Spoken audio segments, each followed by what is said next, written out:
एक सम्मन नाम का मनियार था। मनियार होते उसी दिन सम्मन, सेवु उनका पुत्र सम्मन का, और नेकी सम्मन की पत्नी, तीनों अपने आंगन में, घर के आंगन में बैठ करके विचार विमर्श कर रहे हैं कि माँ नेकी, सेवु कहता है, पुत्र कहता अपनी माँ से, माँ क्या कभी कबीर परमेश्वर, कबीर साहब गुरुदेव अपने भी घर पर आ जाएंगे? क्या अपने भी कभी भाग्योदय हो सकते हैं? नेकी, बच्चे की माँ का नाम नेकी था, सम्मन की पत्नी का। नेकी कहने लगी, पुत्र परमात्मा कोई बड़े आ तो सकते हैं, आने में कोई दिक्कत नहीं, लेकिन बेटा उनके बहुत से लाखों से कहाँ जाएंगे प्रभु, कहाँ जा सकते हैं? बेटा अपना विश्वास रखना चाहिए, हमारे साथ ही तो रहती है, वो कौन से दूर थोड़ी है। अक नहीं माँ, वो तो बात आपकी सही है, पर एक बार आ जाना अपने घर पे, फिर तो मौज माच जा, आनंद आ जा, बड़ी खुशी हो, बड़ी सेवा करो अपने गुरु जी की, भाग भाग के। समन कहता है कि भाई भगवान आ तो जाओ, पर उनके बहुत बड़े राजा लोग विशेष हैं, वहां भी वो कम ही जाते हैं। इतना विचार कर ही रहे थे, इतने में कबीर साहब ने बाहर आंगन के जो गेट होता था बाहर वाला, वहां से दरवाजा खटखटाया और आवाज लगाई कि भाई कोई है? सम्मन, भाई सम्मन है कि यहाँ पर? अब नेकी कहती है कि सतगुरु की आवाज नजर आवे, साहिब की आवाज नजर आती है, सुनाई देती है। सम्मन कहता ना, अपन चर्चा कर रहे थे, वैसे ही कानों में आवाज गुजरी है। इतने में फिर आवाज आई, सम्मन से कहा नेकी ने कि सतगुरु की आवाज बाहर देखो तो जाके। अब सम्मन और नेकी सेव सारे भाग लिए, बाहर आके खड़े देखे 3 मूर्ति खड़ी, कबीर परमेश्वर और साथ में कमाल और शेख फरीद जी। अब विश्वास नहीं हो रहा उनको कि शायद हमारे घर पर परमेश्वर आ गए हैं या हम कोई स्वप्न देख रहे हैं। अब ऐसे आंखों में आंसू, तीनों के आंखों में आंसू, और ऐसे देख रहे हैं जैसे भीलनी देख रही थी भगवान श्री राम की तरफ कि वास्तव में आज मेरा भाग्योदय हो ही गया है क्या या नहीं। और आंखों में आंसू भर कैसे देख रहे हैं, प्रभु हे दाता आज कैसे दर्शन दिए दास की कुटिया पे। हे मालिक आप तो अंतर्यामी हैं, अभी आध घंटा पहले आपकी चर्चा चल रही थी और आपका बच्चा कह रहा था क्या हमारे घर पे कभी प्रभु आ सकते हैं। तब कमाल कहता है कि भगवान को अलग घर भी तो ले चलोगे कि या बाहर ही खड़ा रखोगे। ऐसा कहते तब उनका वो भंग हुआ ध्यान और एकदम भागे गए। आज महाराज जी ऐसे फटा पुराना बिछौना बिछा दिया जैसा भी घर पे उपलब्ध था, साहिब उस पे विराजमान हुए,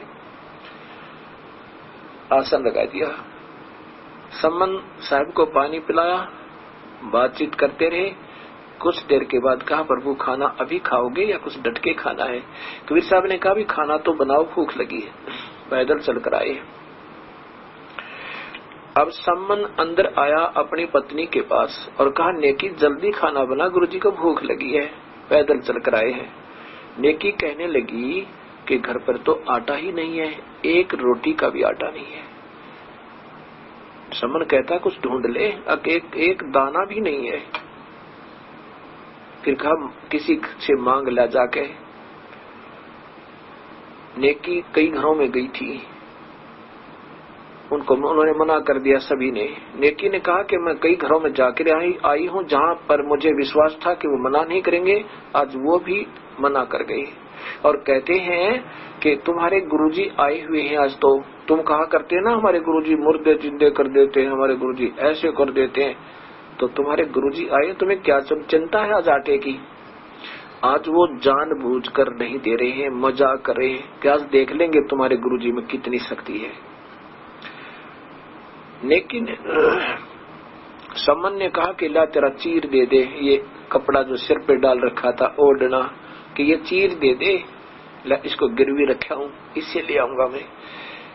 नेकी कहती है एक ही चीर है, वही फटा हुआ है, इसको मैं लेकर गई थी पड़ोसनों के पास, उन्होंने मना कर दिया कि ये फटा हुआ हम नहीं रखेंगे, इसका तो एक दाना भी नहीं देंगे। अब सम्मन बैठ जाता है और आंखों में आंसू, अपने कर्म को कोस रहा, कहता है प्रभु हे मालिक, इस नीच को जन्म भी दिया और ऐसा कंगाल है, इस पापी ने कभी धर्म नहीं किया होगा। आज मेरे घर पे प्रभु आए, आज मैं रोटी नहीं खिला सकता है मालिक, इसे जीवन से तो मृत्यु अच्छी है। तब नेकी कहती है कि ऐसा ना करो, माड़ा ऐसे दिल छोटा मत करो और विश्वास रखो अपने प्रभु पे। आप ऐसे करो, रात्रि के अब तो हाथ जोड़ लो, प्रभु समझदार है मालिक, सब जानते हैं, कहना कि दाता सुबह भोजन कराएंगे, ये जानी जान होते हैं, समझ जाते हैं संत इशारों से। और रात्रि तो कहने लगा सुबह कहां से खिलाएंगे। नेकी ने कहा कि रात्रि के समय तुम पिता और पुत्र चोरी करने जाना और केवल 3 सेर आटा लाना, महात्माओं को खाना खिला देंगे और हम नहीं खाएंगे। उस समय नेकी शेहू कहता है, शेहू पुत्र था इनका, सम्मन और नेकी का। अब बच्चा प्रतिदिन सत्संग सुना करता था, विचार सुनता था कि चोरी करना महापाप होता है। उस दिन माताजी के मुख से ये वचन सुनकर के चोरी कर लो तो बड़ा एकदम स्ट्राइक हुआ, दिमाग में बड़ा भौचक्का रह गया कि माताजी आज क्या कह रही हैं। सम्मन नेकी ने से कहा, नेकी से अपनी मम्मी से कहा, शेऊ ने, माँ गुरुदेव बताते हैं कि पाप चोरी करना महापाप होता है और आप कह रहे हो कि चोरी करने जाना दोनों जने। माता पाप होता है चोरी तो महापाप ने कहा प्रभु ने। नेकी ने कहा बेटा चोरी करके दान कर दे वो पाप नहीं होता। शेऊ ने कहा, उसके पुत्र ने कहा, माँ चोरी तो नीयत खराब होकर ही होगी और पाप ही होगा, व्यक्ति तो खराब बन ही गई, इससे प्रभु नाराज होगा ही होगा। तब नेकी ने वास्तविकता बतानी पड़ी, बेटा बात तेरी बिल्कुल सत्य है, लेकिन ये चोरी हम परमार्थ में करेंगे, करना है आपने, किस लिए कि ये जो यहाँ नगर के लोग बहुत पैसे वाले हैं और हम गरीब आदमी हैं। हम कहा करते ना हमारे गुरुजी ऐसे कर देते, हमारे गुरुजी ऐसे कर देते, तो आज ये जानबूझकर ये महात्मा ये नगरी वाले हमें आटा नहीं दे रहे, नहीं तो इतने बड़े नगर में और 3 व्यक्तियों के अतिथियों का कोई अन्न नहीं होता, इसलिए नहीं दे रहे। और बेटा हमने इस नगरी में रहे हैं और इस नगरी का अन्न खाया है, अगर यदि आज ये महात्मा भूखे चले गए तो ये नगर समाप्त हो जाएगा बेटा, इनके ऊपर इतना पाप बढ़ जाएगा। और कहा बेटा ये नगर विनाश हो जाएगा अगर आज संत रोटी खाकर नहीं जाएंगे, क्योंकि ये परमात्मा है और इनका अनादर ये काल भी नहीं माफ करेगा, इस नगरी को विनाश कर देगा, ये काल ही कर देगा, क्योंकि ये परमात्माओं के परमात्मा है। अगर कोई राजा के साथ बदतमीजी कर दे तो उस अक्षेत्र के अधिकारी उनको बहुत सजा देते हैं, ऐसा ही समझना। तो सम्मन शेऊ ने कहा, माँ मैं फिर जरूर चोरी करने हम जाएंगे और हम नहीं खाएंगे, संतों को खिला देंगे, ये नगरी बच जाएगी। कहा बेटा ऐसा ही है। ये सोचकर सम्मन पिता और शेऊ पुत्र दोनों के दोनों रात्रि के 12 बजे चोरी के लिए चले। एक सेठ की दुकान, पहले कच्ची छोटी ईंटों की और कच्ची होती थी दीवारें, उसमें जाकर के सुराख बना लिया, एक सेंध लाई, इतना सुराख बनाया कि उसमें आसानी से आदमी लंबा लेटकर अंदर घुस जा और ऐसे ही वापस आ जा। उसमें सम्मन ने कहा, पुत्र शेऊ तू बाहर बैठा रहे, मैं अंदर जाता हूँ पुत्र, और यदि मैं पकड़ा जाऊं तो मैं उस आटे को बांध कर चद्दर में बगा फेंक दूंगा इसके अंदर से, और तू उठाकर भाग जाना, गुरुदेव को खाना खिला देना, उनको बताना नहीं कि मैं पकड़ा गया हूँ, नहीं तो वो खाना नहीं खाएंगे, और जल्दी खाना खिला करके सदगुरु को प्रस्थान करवा देना, कहीं यहाँ बेइज्जती ना हो जान की। अब शेऊ कहता, पुत्र कहता अपने पिता से, पिताजी मैं बच्चा हूँ और यदि मैं पकड़ भी लिया गया, मैं जाऊंगा अंदर चोरी करने, यदि मैं पकड़ा भी गया तो बच्चा जानकर मुझे माफ भी कर देंगे और आपको माफ नहीं करेंगे, ये फांसी तक तोड़वा देंगे। ये सेठ बहुत पैसे वाला है और राजा तक इसकी पहुंच है। सम्मन ने कहा बेटा अगर तो मर गया तो मैं इस जीवन का क्या जी कर करूंगा बेटा, नहीं मैं जाऊंगा। तब सेऊ ने कहा नहीं पिताजी, ये मेरी प्रार्थना स्वीकार करो। ऐसा कहते ही सेऊ ही उस सुराग के अंदर से पुत्र सेऊ और चोरी करने घुस गया। सम्मन ने कहा बेटा ज्यादा नहीं लाना, केवल 3 सेर आटा, हम नहीं खाएंगे।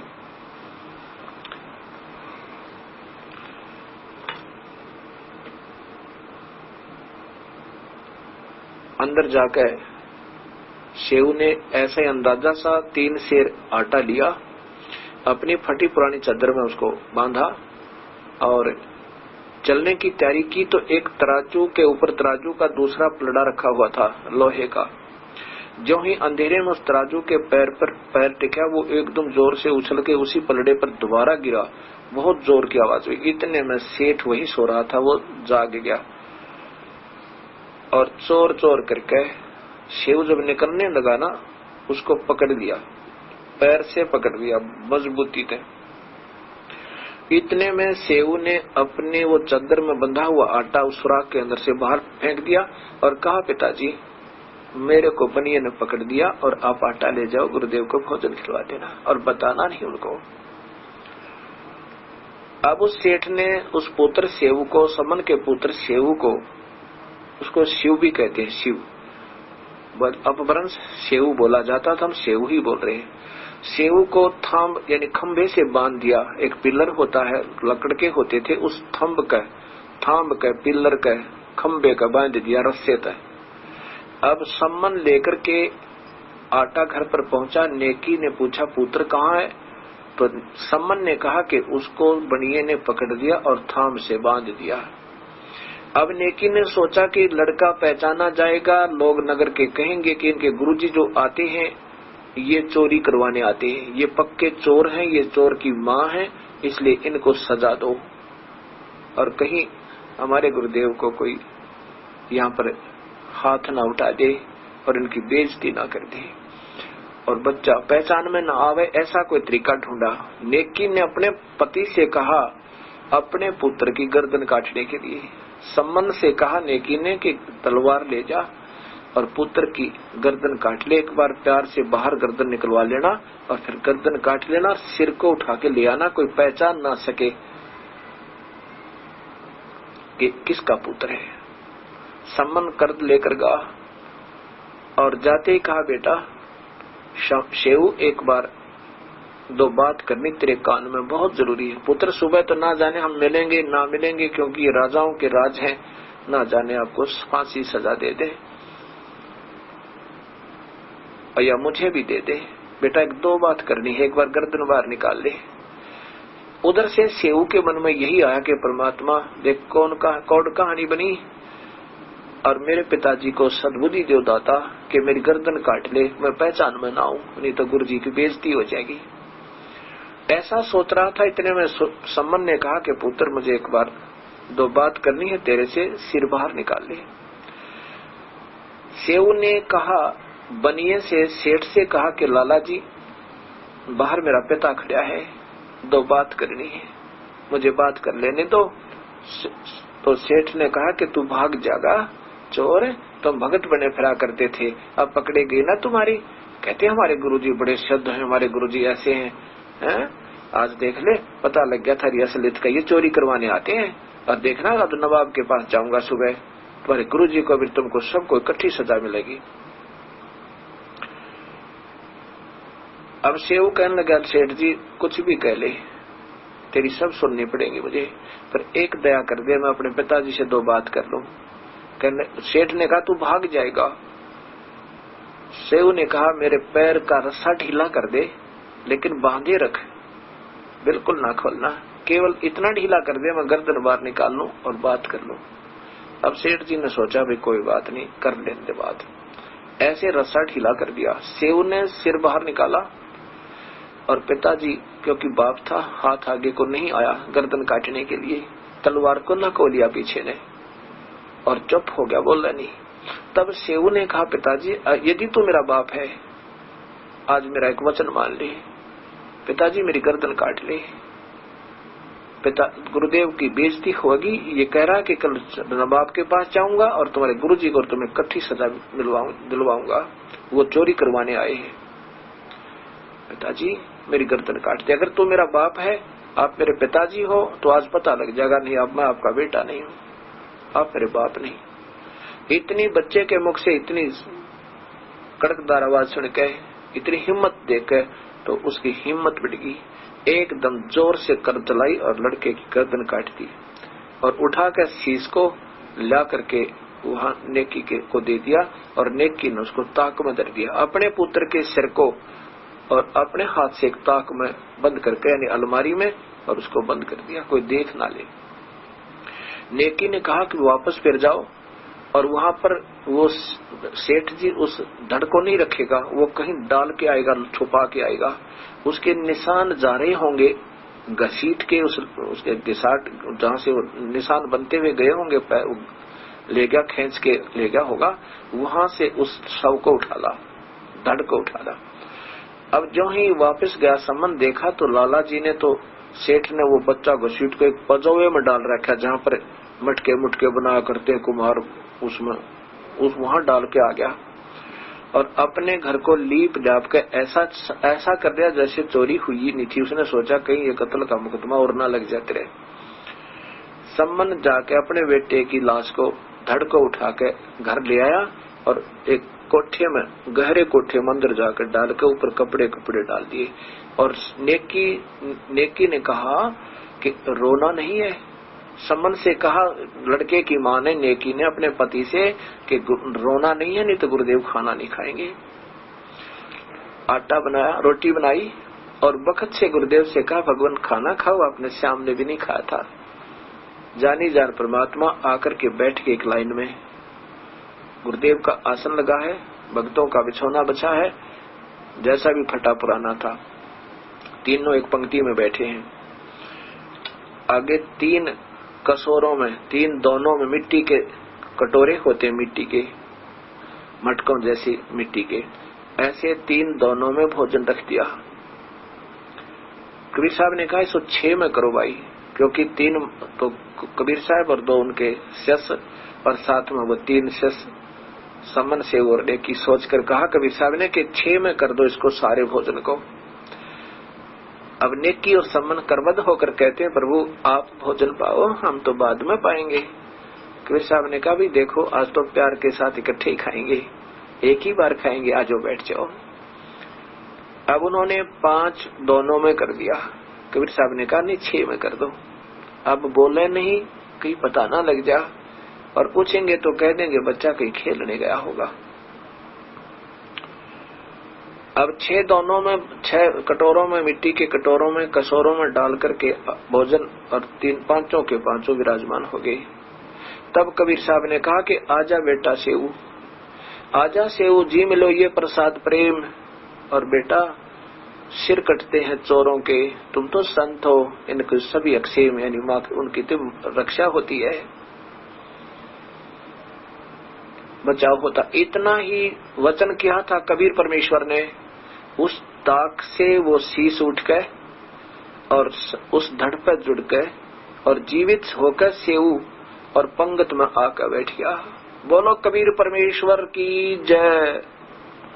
अब माता पिता हैरान, उसकी गर्दन से ऐसे कपड़ा हटा कर देखे, उसका निशान भी कोई ना। गरीबदास जी ने बताया कि सेऊ धड़ पर शीश चढ़ा और बैठा पंगत मां और नहीं गहरा गर्दन का यू ओ सेऊ अकना।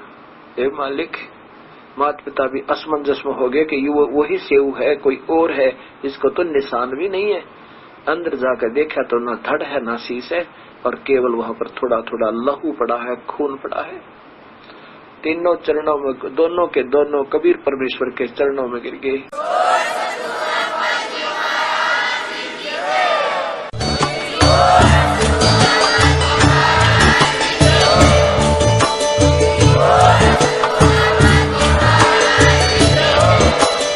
आप सुन रहे थे जगत गुरु तत्वदर्शी संत रामपाल जी महाराज जी के मंगल प्रवचन। अधिक जानकारी के लिए विजिट कीजिए हमारी वेबसाइट www.jagatgururampalji.org। संत रामपाल जी महाराज जी के शुभ आशीर्वाद से पूरे विश्व भर में 500 से भी ज्यादा नाम दीक्षा केंद्र हैं, जिन पर संत रामपाल जी महाराज जी द्वारा ऑनलाइन निःशुल्क नाम दीक्षा दी जा रही है। अपने नजदीकी नाम दीक्षा केंद्र का पता करने के लिए संपर्क करें 8222880541।